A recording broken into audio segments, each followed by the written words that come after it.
வணக்கம், welcome to சுவை 6. இன்னைக்கு எங்க வீட்ல முருங்கக்காய் சாம்பார் எப்படி செய்வோம், ரசம் பருப்பு ரசம் எப்படி செய்வோம் அதான் பார்க்க போறோம். ரெண்டு சேர்த்து தான் பார்க்க போறோம். கொஞ்சம் பருப்பு பருப்பா கடைஞ்சிருக்கிறோம், உப்பு சேர்த்துக்கிறோம். இப்போ பாத்தீங்கன்னா தக்காளி ஒரு 1.5 தக்காளி இல்லாட்டி 2 தக்காளி சேர்த்துக்கலாங்க. கத்திரிக்காய் ஒரு 4 கத்திரிக்காய் சேர்த்துக்கிறேங்க. குழம்பு மிளகாய் தூள் சேர்த்துக்கலாம். சாம்பார் தூள் சும்மா ஒரு சின்ன ஸ்பூன்ல ஒரு ஸ்பூன் சேர்த்துக்கலாங்க. சின்ன முருங்காயா 2 முருங்காய் சேர்த்துக்கிறேங்க. தண்ணி வந்து தேவையான அளவு ஊற்றிக்கலாங்க. ரசத்துக்கு சேர்த்தாங்க புளி ஊற வைப்பேன். புளி வந்து இப்போ ஊற்ற போறோம். ரசத்துக்கு பாத்தீங்கன்னா புளி ஆல்ரெடி கரைச்சு வடிச்சு வச்சிருக்கிறோம். இப்போ தக்காளி கொஞ்சமா வேக வச்சு நல்லா கரைச்சிட்டு வச்சுக்கலாங்க. இப்போ மஞ்சள் சேர்த்துக்கலாங்க, உப்பு சேர்த்துக்கலாம். ரசத்துக்கு தேவையான அளவுக்கு உப்பு, தக்காளி தண்ணி மட்டும் தான் சேர்த்துங்க. இப்போ ரசப்பொடி சேர்த்துக்கலாங்க.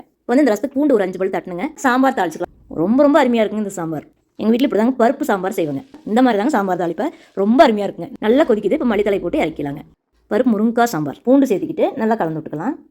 அப்புறம் மல்லியெல்லாம் சேர்த்துக்கலாங்க. இப்போ தாளிக்கிற ரசம். எங்கள் வீட்டில் சாம்பார் ரசம் ரொம்ப அருமையாக இருக்குங்க. உங்களுக்கு இந்த வீடியோ கண்டிப்பாக பிடிக்கும். பிகினர்ஸ் வந்தால் கூட இதே மாதிரி செஞ்சீங்கன்னா ரொம்ப சூப்பராக இருக்கும். இப்படி தாங்க எங்கள் வீட்டில் சாம்பார் ரசம் வைப்பேன். உங்களுக்கு இந்த வீடியோ பிடிச்சா ஒரு லைக் பண்ணுங்க. என்னோட இல்லத்தரசி கோலம் ஈஸி கலர் கோலம் சேனலையும் பாருங்க. உங்களுக்கு கண்டிப்பாக பிடிக்குங்க. என்னோட இந்த 3 சேனலுமே சப்ஸ்கிரைப் பண்ணி சப்போர்ட் பண்ணுங்க. தேங்க்யூ.